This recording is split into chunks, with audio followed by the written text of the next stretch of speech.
السلام عليكم ورحمة الله.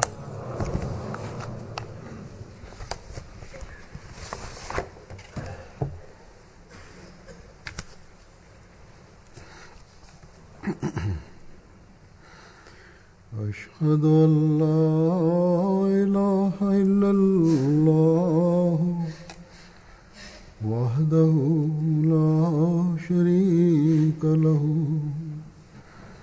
وأشهد أن محمدا عبده ورسوله أما بعد فأعوذ بالله من الشيطان الرجيم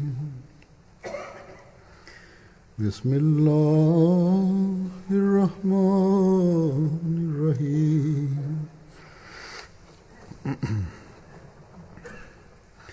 الحمد لله رب العالمين الرحمن الرحيم مالك يوم الدين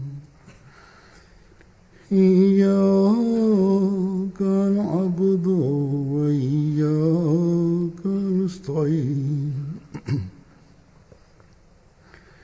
اهدنا الصراط المستقيم صراط الذين أنعمت عليهم غير المغضوب عليهم ولا الضالين.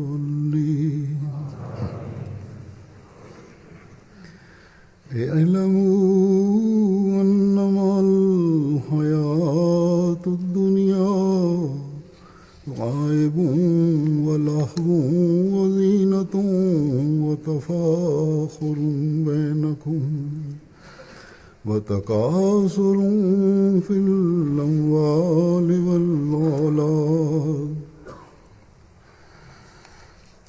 كمثل غيث أعجب الكفار نباته ثم يهيج فتراه مصفرا ثم يكون حطاما وفي الآخرة عذاب شديد ومغفرة من الله ورضوان وما الحياة الدنيا إلا متاع الغرور. इसका तर्जुमा है कि ऐ लोगो जान. The translation of this verse is: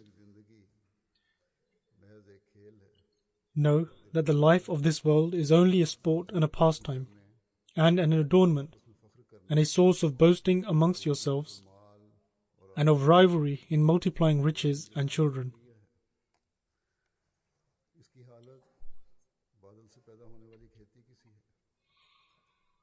This life is like the rain, the vegetation produced whereby rejoices the tillers. Then it dries up, and thou seest it turn yellow. Then it becomes broken pieces of straw, and in the hereafter there is severe punishment, and also forgiveness from Allah and His pleasure. And the life of this world is nothing but temporary enjoyment of deceitful things.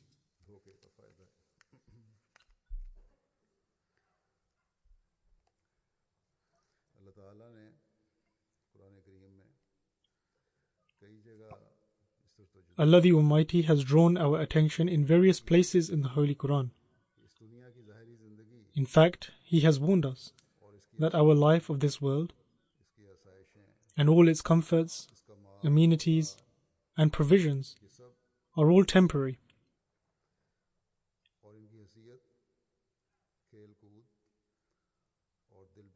and that they are nothing more than a sport and a pastime.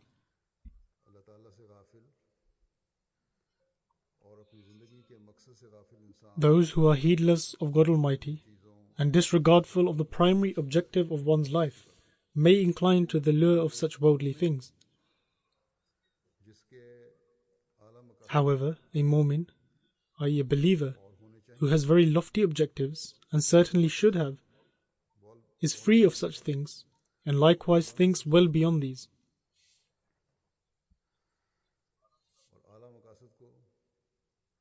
Rather, a mu'min seeks for the acquisition of these lofty objectives, and the nearness of Allah the Almighty and His love.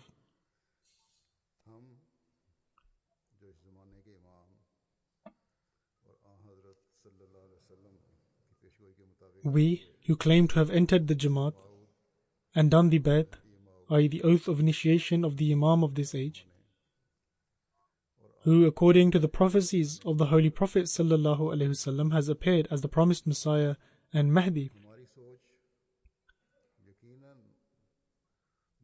our thoughts, indeed, should also be extremely lofty and noble. We, who describe ourselves as Ahmadis, can only truly become Ahmadis if we do not make the fugacious and worldly pleasures and desires as our objective.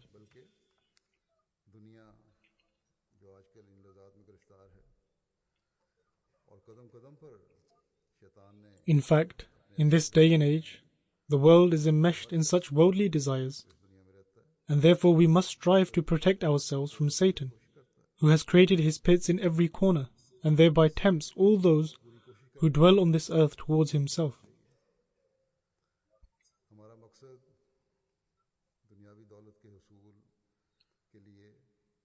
Our objective should never be the acquisition of worldly wealth, and nor to seek worldly desires, because the ultimate fate of this never ends well.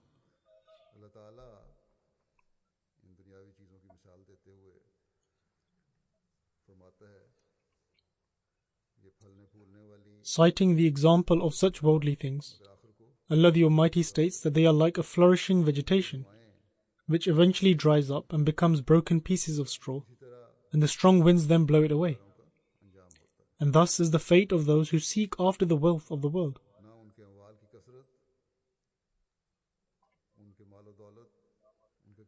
For such people, neither does their opulence benefit them, and nor their progeny.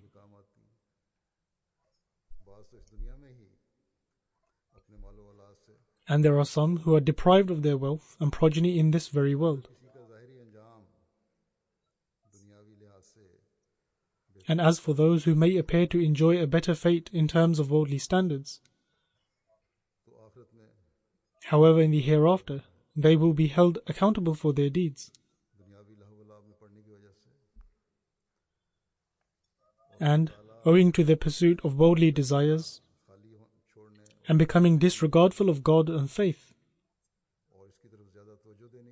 and inclining more towards worldly desires, will in fact lead them to divine punishment.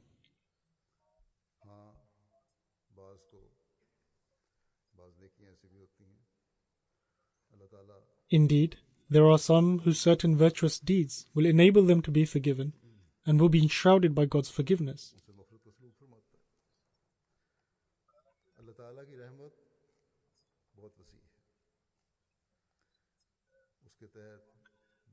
The mercy of Allah the Almighty is immensely vast, and owing to that, some people are able to acquire His mercy through certain virtuous deeds.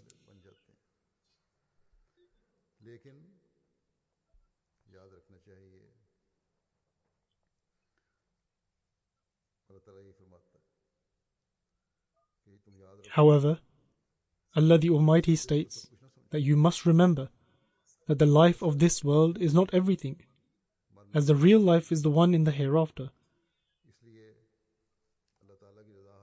Therefore, it is necessary for one to forge a relationship with Allah the Almighty and to adhere to His commandments in order to seek His pleasure and for a prosperous end.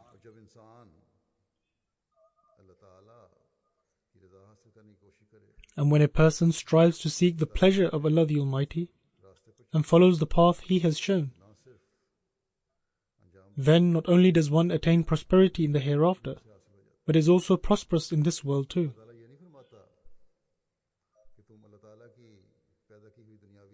Allah the Almighty does not state that you should not derive benefit from the provisions He has provided in this world. But certainly what He does state is that you should not become immersed in the acquisition of these worldly provisions to the extent that you become unmindful of your religious obligations and towards fulfilling the rights we owe to Allah the Almighty.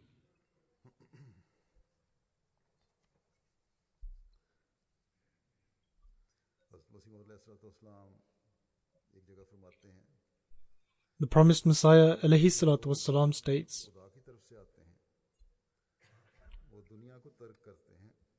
those who come from God abandon the world. However, this means that they do not deem this world to be their primary and ultimate objective. They do not just focus on their life in this world. And when this becomes their condition, then the promised Messiah alayhi salatu wasalam further states that then the world becomes subservient to them. The promised Messiah alayhi salam further states, but those who make the life of this world as their ultimate objective, then even if they acquire this world, however, eventually they will face ruination.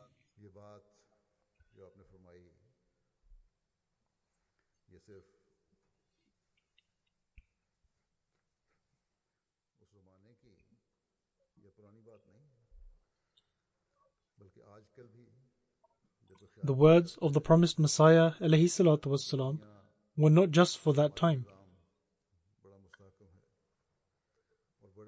In fact, even today, when it is claimed that the world's financial system is firmly established and there are very strong banks present, and yet we witness that the businesses and trades which rely on the banks are crippled and go bankrupt.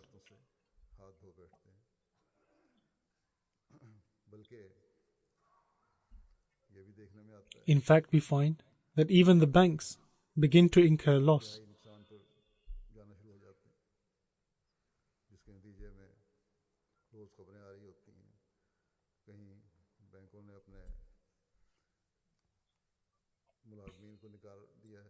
Consequently, we hear the news every day that such and such bank have let go of its staff, or they are reducing them, or they are closing down certain branches in certain areas.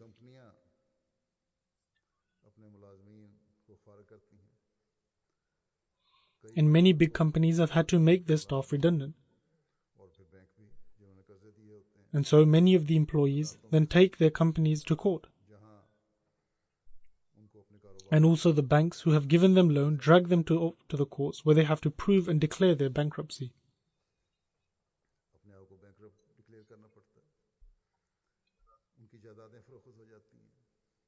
Their assets are then sold off and they become penniless.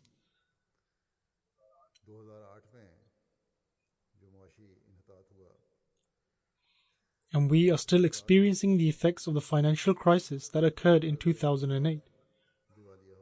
Huge businesses were declared bankrupt to the extent that even the governments were affected by it.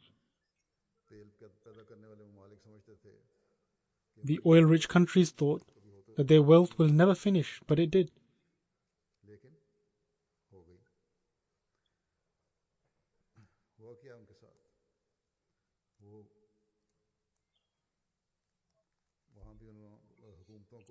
What happened in those countries? Those countries also had to cut back on their expenditure and had to let go of their workforce.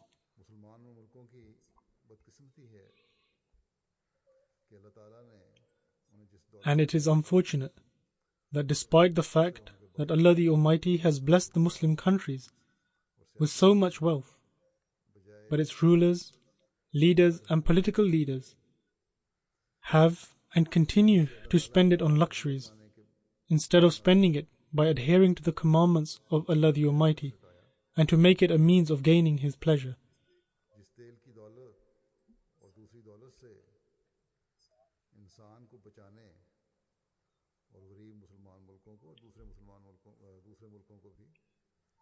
They should have used their wealth from their oil to save mankind and help the poorer Muslim countries and other countries in general to stand on their own feet, and also to feed and clothe the poor and destitute of their own countries.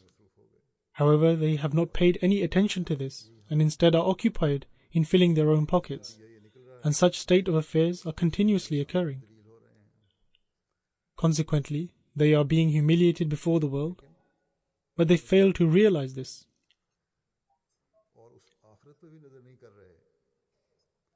And moreover, they are also failing to realize the punishment of the hereafter, which Allah the Almighty has warned them of, and which indeed is a humiliating punishment.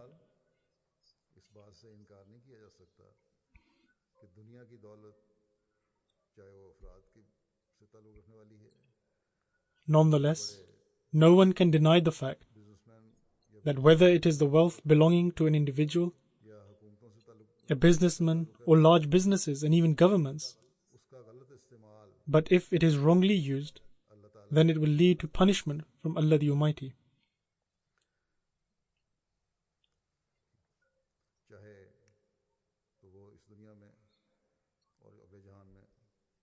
God Almighty may punish them in this world and also in the next, or He may let them enjoy the temporary benefits of this world and punish them in the hereafter.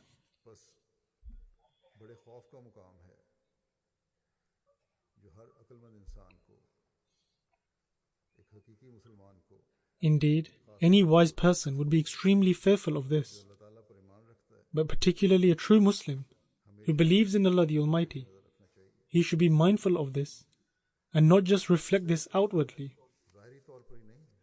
but also to strive and develop a heartfelt passion for worship and to adhere to the commandments of Allah the Almighty.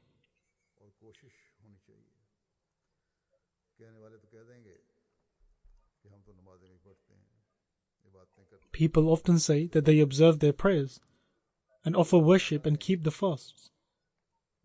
Therefore, what harm is there if they also acquire the provisions that Allah the Almighty has provided?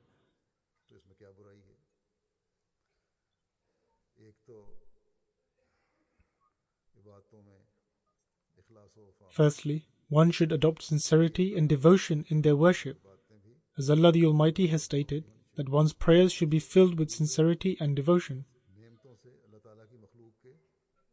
Secondly, one should use these provisions in order to fulfill the rights of others.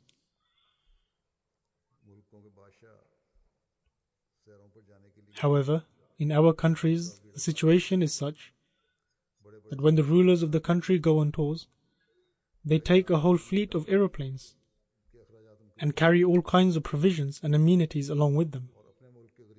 And on top of that, they have an expenditure of millions of dollars.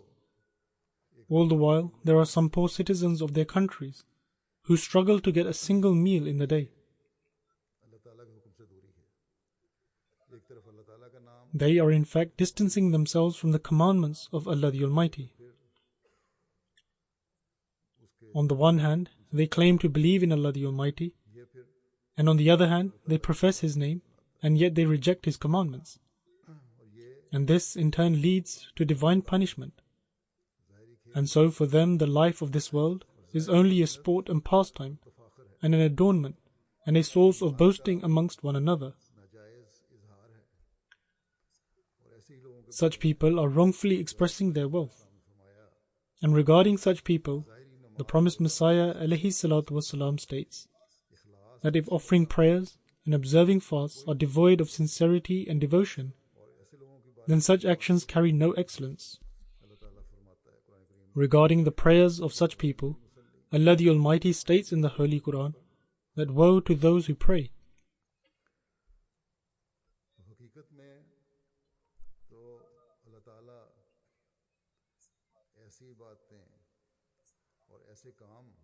In fact, Allah the Almighty wants us to perform such deeds and worship which increases us in spirituality.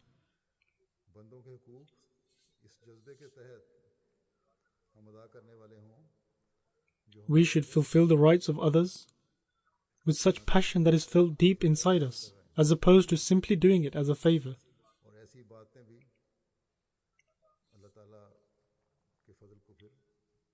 Worship of this kind then enables one to draw the blessings of Allah the Almighty, and similarly such wealth becomes a means of acquiring God Almighty's blessings.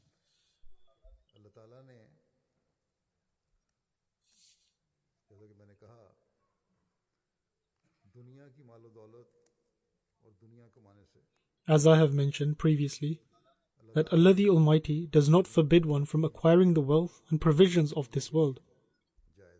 As He states that indeed the provisions and blessings of this world are permissible for the believers, but on the condition that they are acquired through lawful means and they do not become a hindrance in the way of faith and also in fulfilling the rights of God Almighty's creation, and nor in their worship.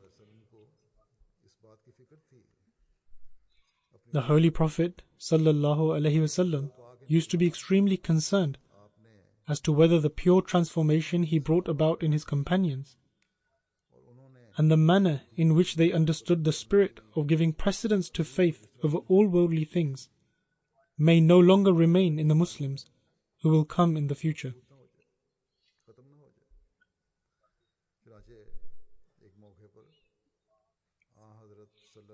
Therefore, on one occasion,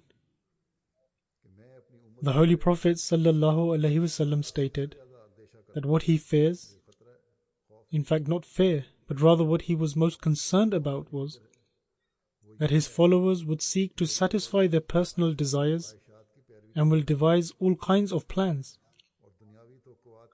in order to fulfill the expectations of the world.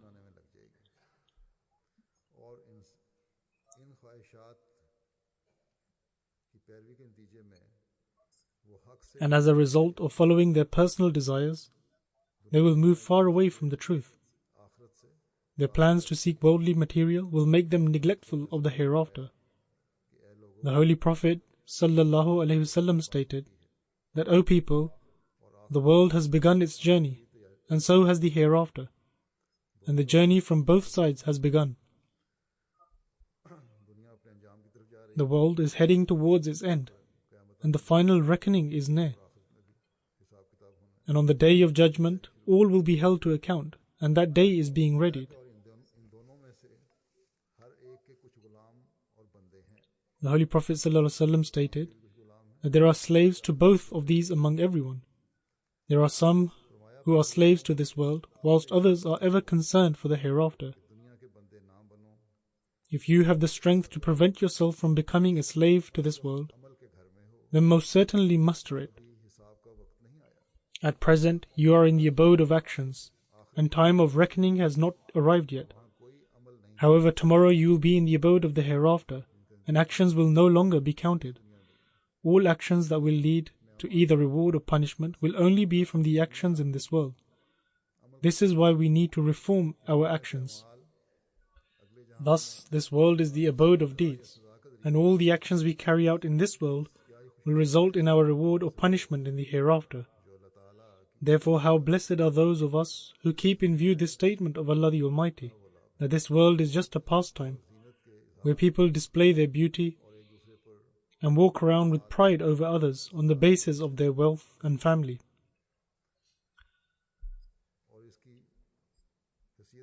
But what value does this have? It is not worth more than grass which dries and withers and is blown away by the wind.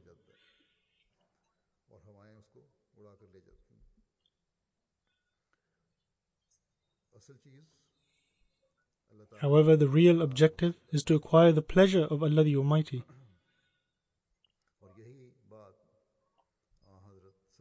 And this is precisely what the Holy Prophet ﷺ has said, that perform good deeds so that you become one who attains the pleasure of Allah the Almighty.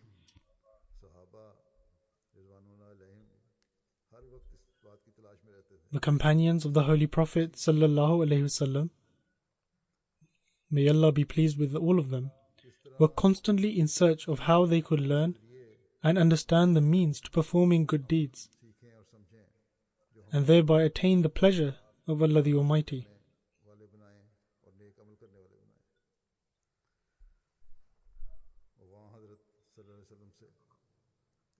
And they would regularly ask the Holy Prophet ﷺ about this.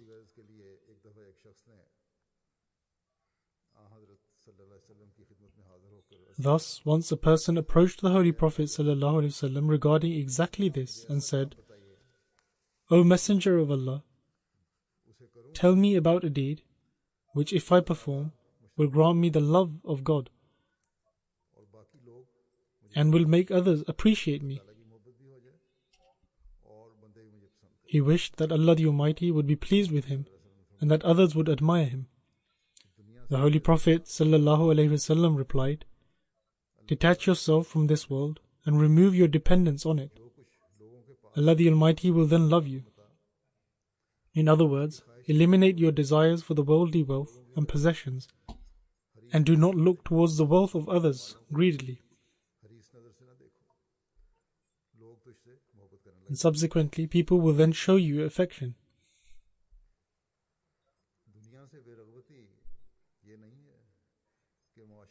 Detaching yourself from the world does not mean that you cut yourself off from society and the world altogether.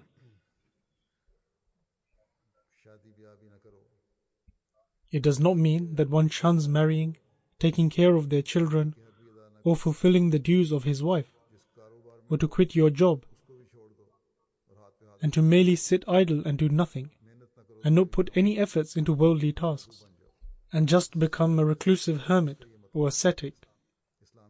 This is absolutely not what is meant by cutting yourself off from the world. This is not the aim of Islam. We have before us the example of the Holy Prophet ﷺ. He married and he fulfilled the rights of his wives, and he had children, and also fulfilled their rights. He acquired much wealth, and would possess herds upon herds of goats. In the traditions it is mentioned that at times he would, without any hesitation or concern, give these away to others. To one disbeliever, the Prophet once said, "Go ahead and take the herd, since you are coveting it with such avarice." As a result, this person became a Muslim.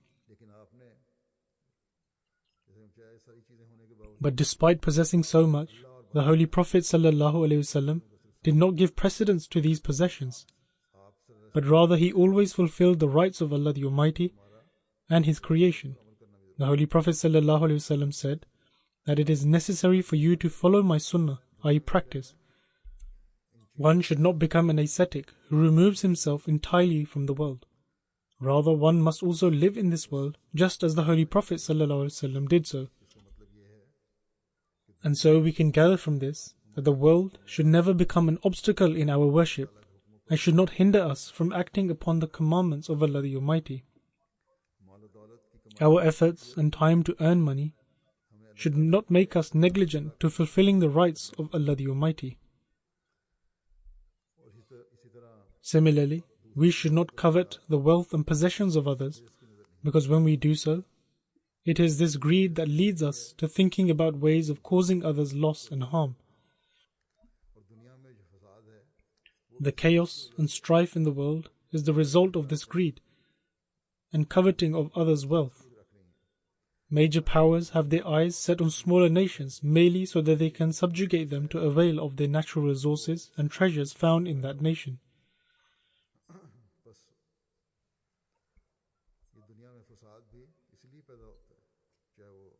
Therefore, disorder in the world is created, whether between individuals or between countries, when they covet the wealth of others with greed. This is why he has said we should develop self-contentment and avoid looking towards others with greed. Indeed, we should utilize all our capabilities and talents and strive. And if we do so, then there is no harm in earning money. But as long as his wealth does not hinder us in our dues towards Allah the Almighty and towards fulfilling the rights of mankind.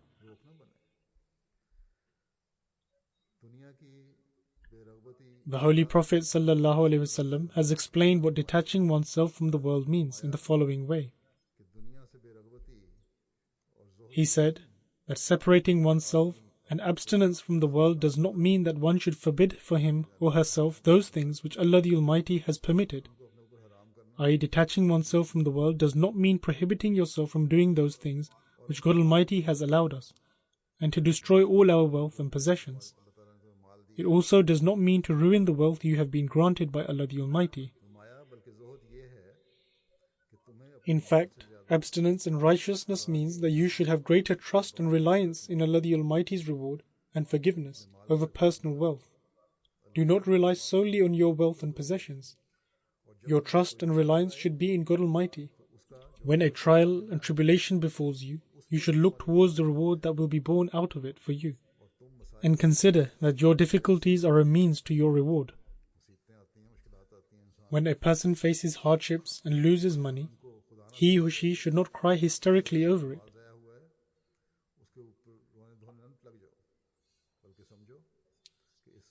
Instead, one should think that perhaps Allah the Almighty is testing that person and will reward him or her for it.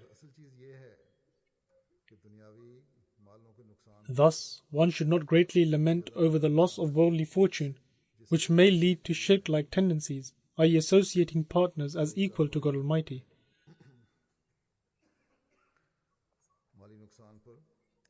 In some businesses and trades, people are rendered completely idle and helpless as a result of their loss of wealth, and some take their own lives as a result. But if one trusts in Allah the Almighty and practices self-contentment, then he or she will never reach to such a state.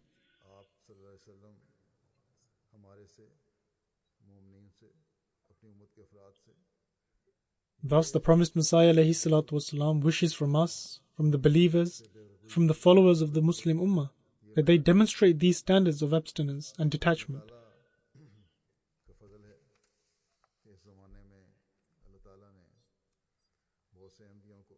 With the grace of Allah the Almighty, He has enabled many Ahmadis to have this discernment.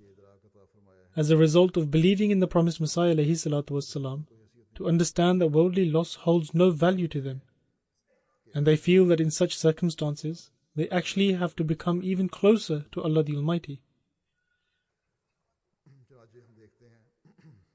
Thus we observe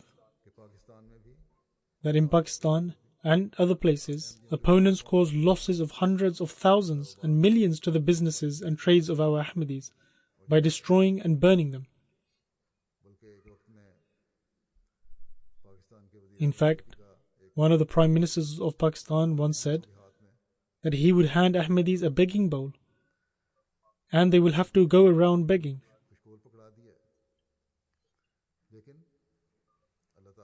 However, those Ahmadis had trust in Allah the Almighty and neither asked from the government and nor went around with a begging bowl asking from anyone else. In fact, owing to their trust in Allah the Almighty, their loss of thousands was transformed into a profit of millions.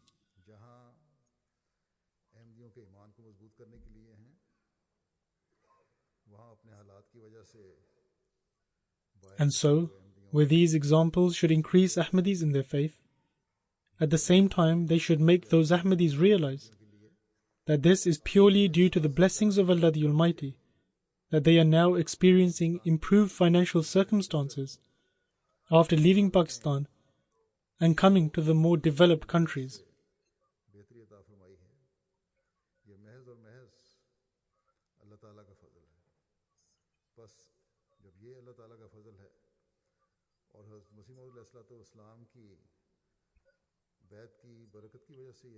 Therefore, if this is purely due to the grace of Allah the Almighty and due to the blessings of entering into the Bay'at of the promised Messiah ﷺ, then this should never lead us to any kind of mutual pride.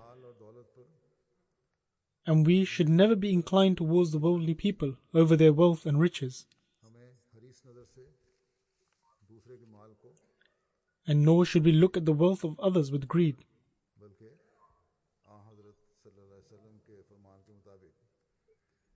In fact, according to the Holy Prophet ﷺ saying that if one wishes to look at someone with admiration, then one should look at those who are better than him in matters of faith, and thereafter should seek to emulate them and become like them or even better than them in respect to matters of faith.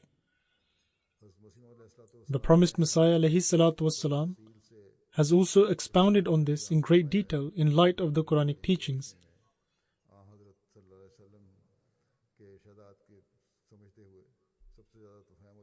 In light of the Holy Prophet ﷺ's sayings, it is the promised Messiah ﷺ who has the most knowledge and insight in regards to the extent to which one should engage in worldly endeavors and in acquiring wealth.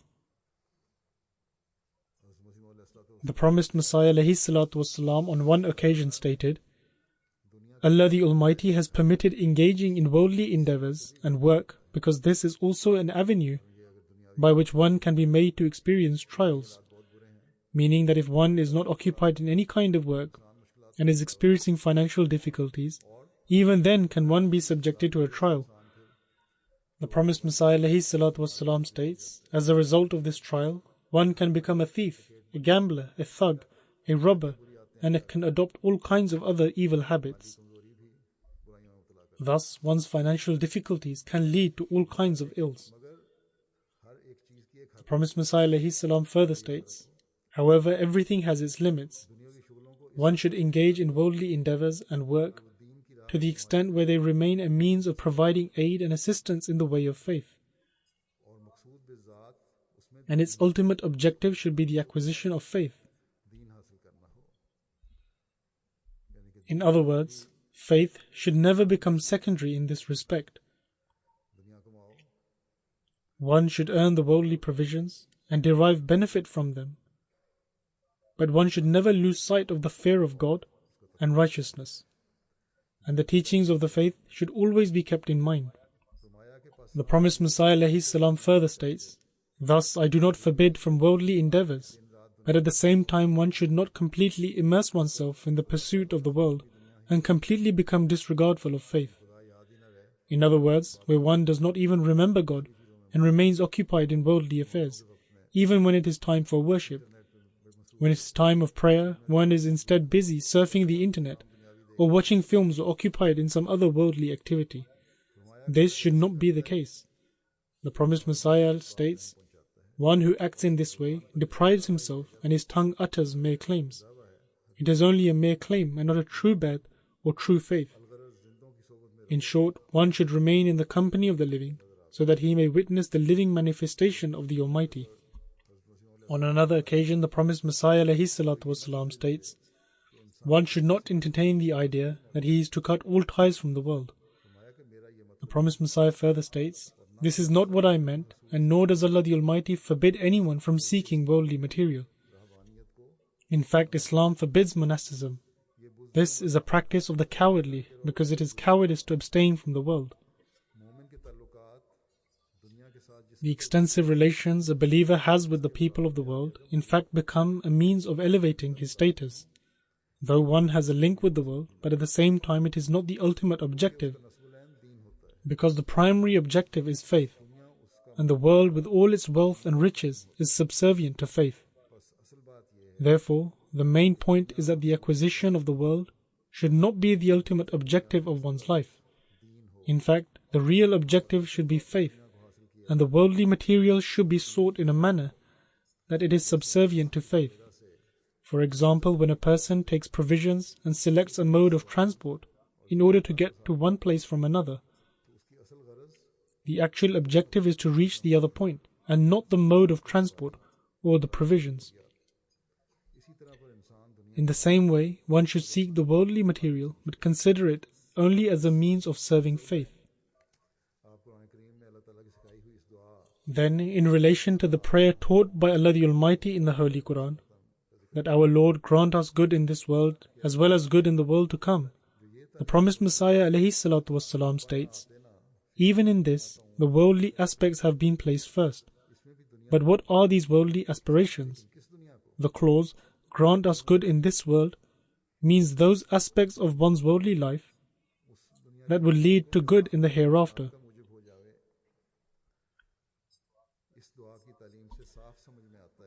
From this prayer, one can understand the teaching that in worldly pursuits, a believer should be mindful of the hereafter.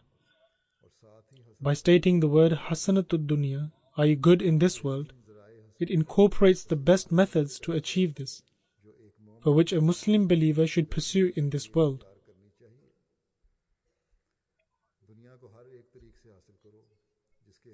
One should make use of those worldly pursuits that are beneficial and positive, rather than using those methods that cause pain to other people, or become a source of embarrassment for others. Such worldly pursuits will have a bearing on the good in the hereafter.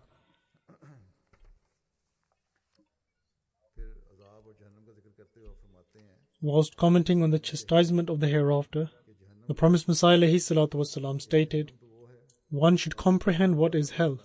There is one hell about which God Almighty has forewarned. Secondly, if one does not spend this world searching for God Almighty, then this is also a hell. God Almighty is not responsible for the protection and safety of such an individual. Do not assume that any wealth, government, honor and dignity or one's offspring will be a source of serenity, tranquility and harmony that will lead them to paradise.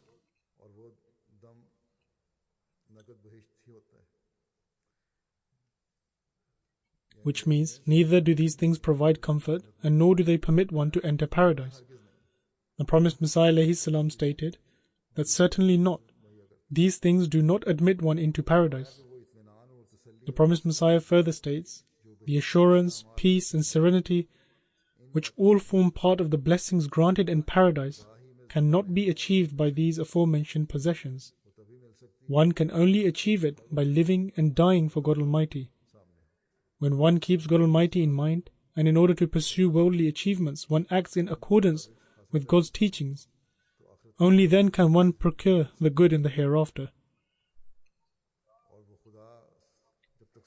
Until one constantly ponders about the fact that God Almighty is constantly watching me, they will not be able to carry out these deeds. The promised Messiah ﷺ continues by saying, prophets such as Ibrahim and especially Yaqub ﷺ instructed in their will that let not death overtake you except when you are in a state of submission. Since man is oblivious to the fact when he is brought into this world and when he will depart, this statement means that one should always be mindful of the commandments of Allah the Almighty and ponder about the hereafter. The delights of the world infuses a person with a poisoned greed, which greatly increases their desires and cravings.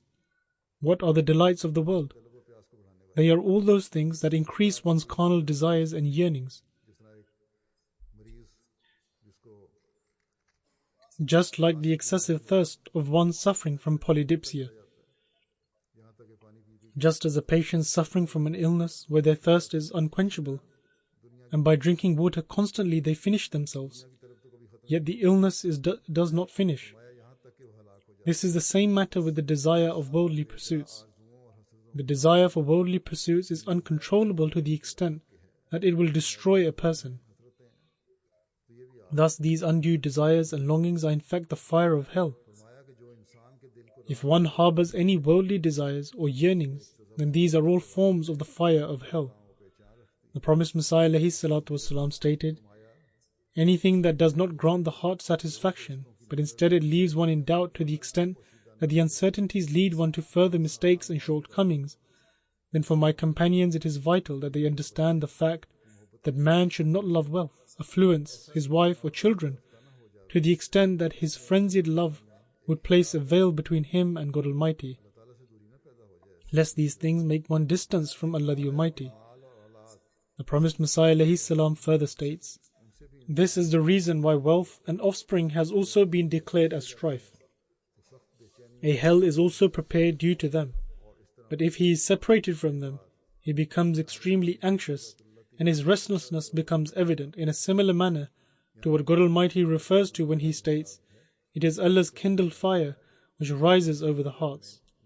The promised Messiah further elaborates, this matter is not such that one merely follows, rather it is a matter that can be comprehended. Thus the fire which burns one's heart into a lump of coal and becomes darker and more obscure than that of charcoal is when one loves other things more than God Almighty. If one loves anything more than God Almighty, then that thing becomes the fire of hell in this world. Thus the luxuries and the comforts of this world should not make us heedless of our worship to God Almighty, and nor should it deprive us from fulfilling the rights of God, and our affluence should not deprive us from fulfilling the rights of our less fortunate brothers.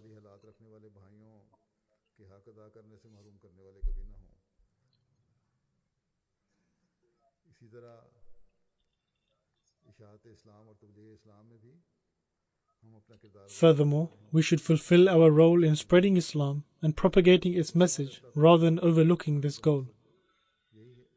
The reason for entering into the Bai'at, i.e. oath of initiation with the promised Messiah ﷺ, is so that one not only fulfills the rights of God Almighty, but also the rights owed to mankind, and also fulfilling the rights of propagating the message of Islam. It is only then can we accomplish our goal of giving precedence to our faith over all worldly pursuits.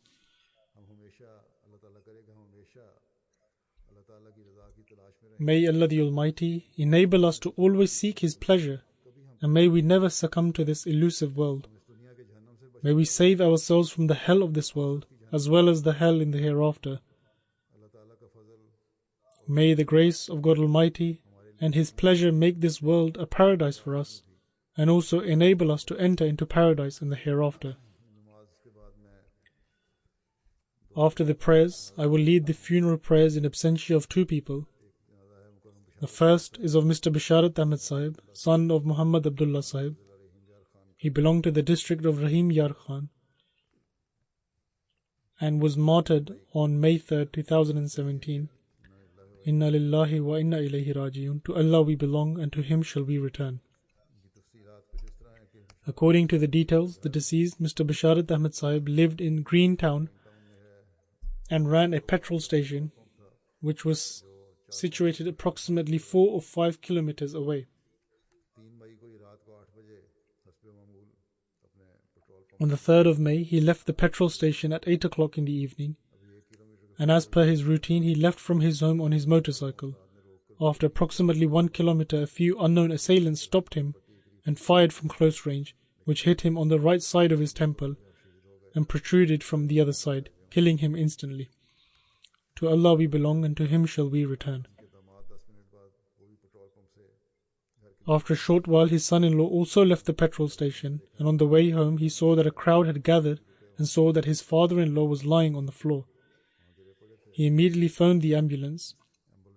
However, he was martyred even before their arrival.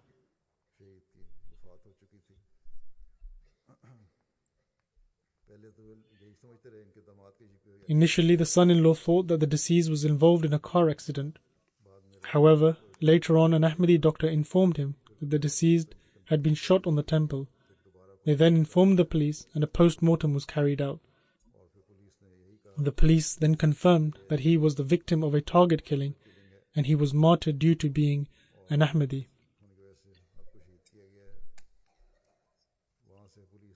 The police then retrieved the shell of the bullet from the place of the incident.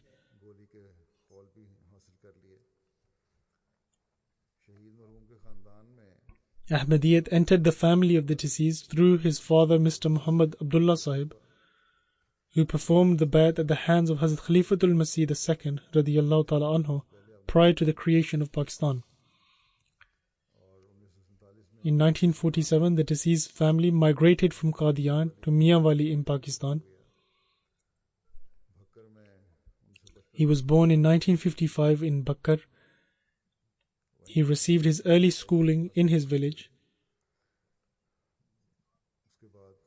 and after that he attended school in Ahmednagar of Chinyor, Rabwa. After this, he worked for a while at the Tarbela Dam and subsequently went to Dubai. Upon returning from there, he gained employment in Karachi and had a business to do with cars. In 1985, due to the precarious situation of Karachi, he moved to Khanpur and opened a petrol station. By the grace of Allah the Almighty, the deceased was a Musi, a part of the institution of Al-Wasiyat, and was 62 years old at the time of his martyrdom. He had the opportunity to work in different capacities. He served as Sadr of Khanpur Jamaat for 3 years.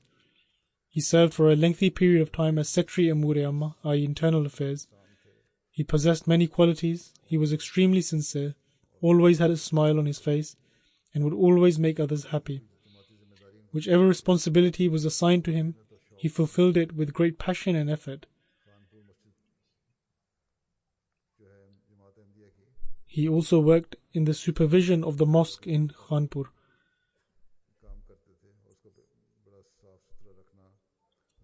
He would also look after the cleanliness of the mosque, especially the grounds and the plants, and he did so out of his own pocket. He was very regular in paying his chanda, i.e. obligatory contribution, and out of his family he was the most regular. His financial contributions were always transparent. He was always regular in observing his 5 daily prayers. He had a strong connection with Khilafat and would always advise his children to stay attached with Khilafat. He is survived by his wife, 2 sons and a daughter. May Allah the Almighty elevate the status of the martyr and enable his progeny to remain attached with Khilafat. The second funeral is of Professor Tahira Parveen Malik Sahiba, who is the daughter of the late Malik Muhammad Abdullah Sahib. She was a professor at Punjab University.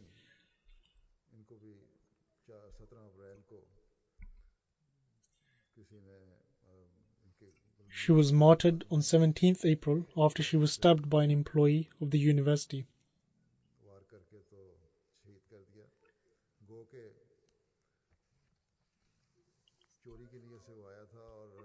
Although he came with the intent to commit robbery, but when he realized that he had been discovered, he carried this out. However, in Pakistan, being an Ahmadi grants anyone a license to harm them, as there will be no action taken against them. And therefore, this is the reason why this employee had the courage, and when he found out that he had been caught, he stabbed her and killed her, since he knew she lived alone.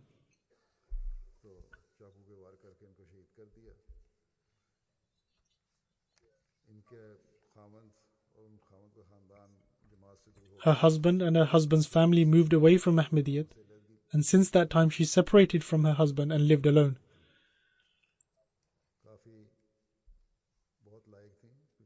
She was very educated, and despite seeking retirement last year, the university re-employed her due to her competence.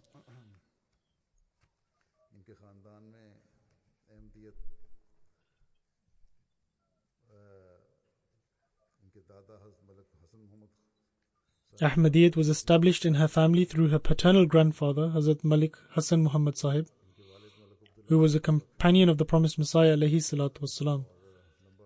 Her father was also a devotee of life and served in various offices. He also had the opportunity to teach religious studies in Talimul Islam College, and he had the opportunity to serve in a number of capacities. During the creation of Pakistan, her father served in the Department of Safety, and in 1953 her father was imprisoned.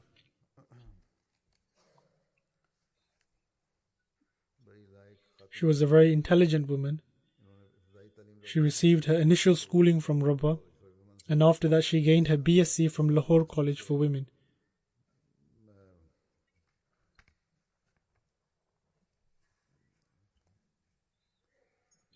She then gained her MSc from the Agriculture sector of Punjab University.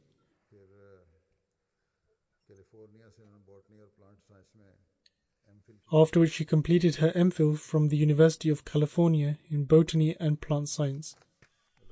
May Allah the Almighty shower His mercy on the deceased and elevate her status. One anguish that she had was that her daughter left the Jamaat with her father. May Allah the Almighty grant her the opportunity to join the Jamaat again and receive her mother's prayers. As I mentioned previously, I will also lead her funeral prayer after the Friday prayers.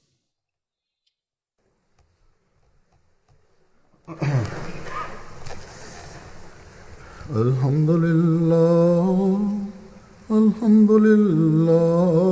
nahmaduhu wa nasta'inuhu wa nastaghfiruhu wa nu'minu bihi wa natawakkalu alayhi wa na'udhu billahi min shururi anfusina wa min sayyiati a'malina. من يهده الله فلا مضل له ومن يضلل فلا هادي له ونشهد أن لا إله إلا الله ونشهد أن محمدا عبده ورسوله عباد الله رحمكم الله إن الله يأمر بالعدل والإحسان وإيتاء ذي القربى وينهى عن الفحشاء والمنكر والبغي يعظكم لعلكم تذكرون اذكروا الله يذكركم وادعوه يستجب لكم ولذكر الله أكبر